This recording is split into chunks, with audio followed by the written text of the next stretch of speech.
Hello and welcome to part 2 of this battery saga. If you haven't caught part 1, then try and do that. There's a lot of good technical information in there, and it does go through the sort of the decision making in why I went for lithium and what that means for you as a basis. So if you're considering it, then have a look at that one before you come to this. This is going to go a little bit more into depth with the fitting and setting up. So we should talk about the batteries a little bit more, what we have here. These are Nomada lithium iron phosphate batteries from Super B. I've got 6 of them. They're 105 amp hours each. Now, so it gives me obviously 630 amp hour bank, but it's a lot more than that in lead acid terms. You'd be looking at a sort of 1,300 amp hour bank to get the same out of that for lead acid. So it's enormously good for that. The energy density of these are so dense. They're such a small footprint. I mean, if you look at the size of that, you'd virtually only get 2 big lead acid batteries in that space, which would weigh a lot more and be a tiny fraction of the energy. So that's one of obviously the really good things about lithium. But these ones in particular, why did I go for these? Well, I mean, I did consider, to be honest, getting cells and building my own. Just being a bit of a geek, I thought it might be something that would be a bit of fun to do. But then you think about that and you think about what you're going to get, and you're going to end up with something looking like this. And frankly, that would worry me, I think, on a boat. I mean, these are IP66 rated, which means that you can actually play a high pressure hose on them and it won't make any difference to them at all. They're just well made. The other thing is you get what you pay for, really, in the end. If you really look into where those cells are going to be, the cells that you're going to get, I mean, they all come from China. Don't kid yourself. All the cells come from China. These come from China. They're built in Holland. But the thing with these from Super B is that they will only take the grade A cells from China. They're graded A, B, C, and they only ever take the top ones, and even that, then they go through, they quality check them, and they match them with each battery, so the battery is balanced well, and that's the key thing with lithium. If you're building your own, you're going to get C grade. You might even get ones that are used. So they're not going to balance well, and that's something that's always going to be a problem, and it's going to be a problem going forward. So that's really the reason that I discounted that in the end. And don't think that coming from China is a bad thing. The Chinese build millions of lithium ion cells every year, and they're very good at it.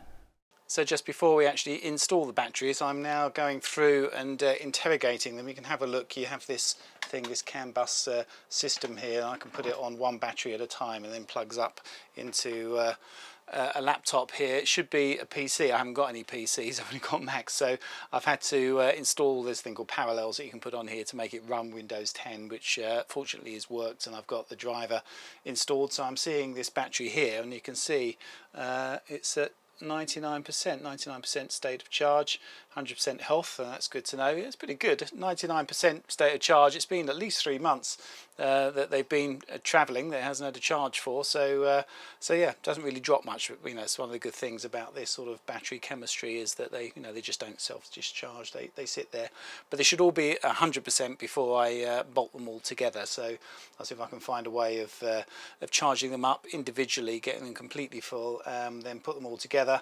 And then this system, you can use via the battery interface box for that sort of deep interrogation should you need it at some point, because it gives you all the information about the batteries. But actually, most of the time in operation, the little meter here, the little touch meter, will give me all the information I need to know, I should think. But yeah, I'll go through them all and just make sure they're all okay.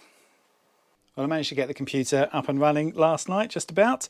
So it's time now to try and power these up, because I can see what's happening now on the computer as I do it. So to power them, I've just jury-rigged one of the Orion TR Smart units here. So this is a charger from Victron, which a lot of people are using now. They're pretty good. The smart thing means that it's anything that Victron calls smart means that it's basically something you can run from an app. So you just bring that up on your phone. I've got it here. So this one is my solar. So I've only got one of the Orions running now, but I'll hit that and it will connect. And then you just go in to the battery settings. It's very simple. I've got to put a new pin in it, but you go through and set the absorption, the float levels, the bulk, everything to what it should be for your batteries. So you need to get that from the manufacturer and set all that. key thing for the Super B battery is that it needs to be on 14.4 volts in bulk. So I've got that wired up to this battery just here, you can see, and that's going up to the computer here so I can see what's happening. So if I flick the switch here, you'll see, come up to here. Actually, I'll record the screen so I can put it up full. You'll see it's now showing there's a battery voltage. It's 99% full, but it's taking 13 amps at the moment. Actually, I've done one of the batteries already, and that went up to 30 amps at one stage, which is amazing because it's almost full, but it's taking a huge bulk charge. That's just, you know, the thing you don't get with a lead acid battery of any sort is that when, you know, once they're above 80, it's just trickle charging really. But these are really sort of blasting all the way to the end, so that's really good. So yeah. Sit there for a little while until it's 100% full, and what I'm really looking at, I'll show you down here on the cells, is I want them to be all completely level. It's got 4 cells in there because they're about just under 3.4 volts each. All fully charged, so it's time to bolt them together. They come with these aluminium bars. It's all very neat, and there are clip-on covers. You then plug in the CAN bus cables so the batteries can talk to each other and to the bib box. I then had a call with Christian from Super B, who is able to set things up remotely. On J2. It is on J2, yeah. Yes. And yeah, but let me double check. Let me see if we will found the BCI. Yeah, let me just go back to the computer. To float with 13.8 volts. Yeah. Then you can have hooked up the charger forever. Yeah. Doesn't matter. Yeah, you were saying before, yeah, because that's sort of not what I expected from lithium ion. You know, if you sort of read up, people say, oh, you shouldn't float them, but yes, so these are fine. On the 13.8, they're not going to overcharge, so they're not going to keep charging. Yeah, with 13.8 you are fine. It shouldn't be more than 13.8 on this float phase. Then it is fine. So next, set up the chargers. Okay, so I'm coming into the engine room to do the alternator regulator. I need to get all the different charging sources on the right profiles for the lithium batteries now, so I'm not going to be using the engine before I swap over to the lithium, so I might as well get the Balmar regulator. I've got the MC614 here, and it's really not intuitive to use. It's not great. You can go through and do things like, it's got a thing called the belt function, which is basically how you derate the alternator a little bit. So to save the belts, that's what it means. But I'm going to do it on this because this alternator is going to work hard. The lithium can just accept everything that it throw at it, so you know, you risk it sitting there and just overheating. I mean, it has got temperature sender on it, so that should you know, sort of stop it as well. But I'm going to just derate it a bit. It'll last longer if it's not working, you know, completely up to its full potential. But what I need to do on this is I want to go through and I want to set all the different parameters for bulk absorption and float and the times it's going to be in that.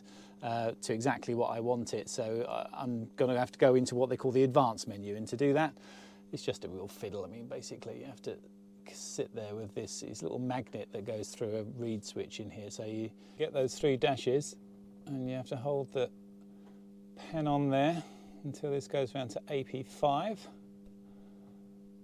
Yeah, it's just a bit tedious. You have to sit there and wait, and as soon as it's on AP5 you take it off and then you're in the advanced menu. You can't take your time over this, it just comes through and do it. So that's the upper limit, 14.7. So you go through all these. If you want to see what they are, you can just touch on them and it'll show you. So bulk, that's 14.5. I want there to be 14.4, so it's going up, so I have to take it off, wait for it to go back to bulk and then try again and it'll go down. So 14.5, 14.4, so that's okay. And then you just go through all of those. It'll go through doing the absorption level and the float level. So I'll just have a little look. Absorption's 14.2, that's what I want. And you get 3 goes at this. It goes through quite quick. It's quite stressful. I don't know why they do it like that. If you just want to check something like that, that's the float, 13.8. That's what I want, so that's okay. Just check that they're all okay and it'll go to the end. And then it gets to a bit where it just says SAV up there. It means it's saving it, so it'll all be done. So that's the alternator done. So now it's all the solar MPPTs that need to be changed. And take note, Balmar, because this is the way you do it. Victron, just do it on the app, and it's just dead easy because you can just open it up, go into battery, gives you the list of all the different voltages there, absorption, bulk, float. I can just set it on there, dead easy. I mean, obviously it's not as complicated a thing as the alternator, but I mean, you know, this is the way to do software. The other one that I've got to do, I mean, that one will take me about 30 seconds, but the other one I've got to do is on here. It's not on the app, and that's a little bit more fiddly as well because they always make it a combination of buttons. So I'm going to have to look that up and see how to do that. But it should do a lithium profile, well, a user profile, so I can set exactly what I want. So yeah, I have to work my way through it and then finish the wiring, and then we can actually get them going. Well, we covered a lot of that wiring in episodes 60 and 61, so do have a look at that. It takes a bit of time, more time than you think, so if you're going to do this, then allow yourself a little bit of time. Well, we're just about ready now. I've got a little bit more in the way of strapping down to do here. I've got these straps going through to some eyes on a cross beam, but I need to bolt the sides down as well, just so it's completely in there, so I need to find some hardware to do that with. But everything else is pretty much there. I want to discuss this as well, actually, because I haven't mentioned this.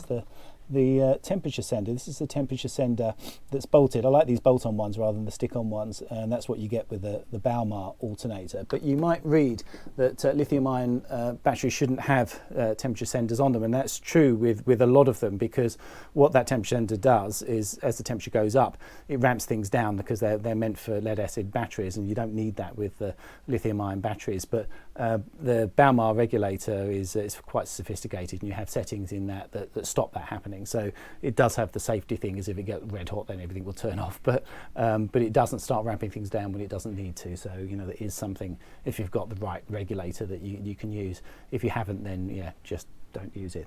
So yeah, let's go out and have a bit of a test.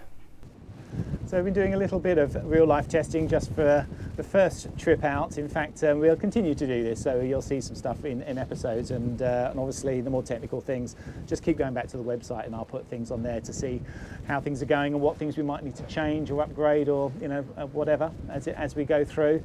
But yeah, if you look at the last episode we're just putting out now, episode 61, we've been at anchor for 3 nights, and we had a first bit of testing there. First day, really sunny. You struggle to get it below 90% really. It's just up on the top all the time, which is fine for these Nomada batteries. You can float them as long as you like. If you set things up properly, that's absolutely fine. But obviously when it's dull like this, and we've had 2 days now, we've got this overcast, dull weather, so we're not getting too much out of it. So we've got this. I'll show you because I haven't seen it before in this video. The solar setup we've got. So the bifacial panel here is 440 watts. These other panels are 270 watts. So you should get more out of those. They're in series. You don't really, because this bifacial panel is so good. We seem to get 30 amps out of that quite often, and we rarely get that out of the other two together in series. So an option for me, if I ended up needing more solar, would be to change those 2 panels over, because they're not much smaller than this one. I could probably get 2 of those on there, so that would up my solar rating quite a bit. And actually on dull days like today, the bifacial panel does particularly well. It seems to, because it's double-sided, get that reflected light and gives us lots of power. So what I'm aiming to do is to get through the average dull period, where we're cruising is not going to be more than a few days really most of the time, to get through that no problem. And this initial spell that we've had, the 3 days, 2 of which have been overcast like this, it got down to 57%. That was as low as we could get it, and that's just using as much power as we like, using induction cooker as well. So yes, I mean, we could extend that obviously quite a lot more by being careful with what we're using. What I don't want to do is be having to use the engine for charging ever. I mean, if I have to do it once or twice a season, that's absolutely fine. But I don't want to be having that as a way of charging the battery. It's not good for the engine to run at idle. In fact, the Balmar doesn't really charge very well at idle. You'd have to actually give it sort of 2000 revs really to get a good charge into it. So I don't want to be doing that at anchor. So I'm going to try and set the alternator up to be the right sort of charge as well. We've said in this video that I derated that because it makes it last longer. It's just better for the alternator if you can do that. But I will play around with that and see what we get. As we motor in, actually, I'll have a check, because we're 57% when we left. We're probably at about 62 now, I suppose. I think we're overall probably just making a little bit with the auto helm. You know, it's quite a big draw, but you know, with the solar, even on overcast day, it'll certainly keep up with it. So, but we'll certainly be in bulk, and it'll be putting it in as much as it can. So we'll see what that is with the derating that I've done on the alternator, what we're getting through, and whether maybe I can up that a little bit, because I want to have it that on the days where we do have to motor a bit in the med, that's fairly often, that if you have had a few days where it's run down to sort of 60, 50, 40%, that you know, having a few hours will get it straight back up to 100 again. That's what I want it to do, and a lot of that is having the time right for absorption, to having enough absorption time. So I'll play around with that, as well as the derating settings as well, the belt settings on the alternator, and we'll see how it goes. But yeah, I think we're sort of getting in there now. So get the sails in, get the engine on, and we'll see how it goes. So the engine's going. We'll have a little look at what we're getting. This is at sort of low cruising speed, and we're getting 78 amps. So we can do better than that, I think. I've derated it probably a bit too much. It can give you 150 amps, this alternator. I'm looking for, you know, to get it up to about 100, I think, at something like this. But if you put it up, can you put it up to about 3,000 revs for me, Don? Yep. Let's see what we get at a faster cruising speed. 92. That's not bad. Okay, you can bring it back down. So yeah, you're getting 90 amps when you sort of give the engine a bit of a gun. I think I'll do that so I get over 100. But really, we'll see what we do just on a sort of weekly basis, really, of how we are, how much do we need the energy, because you don't need to press the alternator, the alternator more than you need to, really. It's much better to get it from the solar if you can. So, I just want this to give us that backup when we need it. I hope this has been some help if you're considering lithium batteries. Do follow along with the episodes, as we'll give regular updates, and also on the website, which has lots of technical info too. Thanks for watching. See you next time.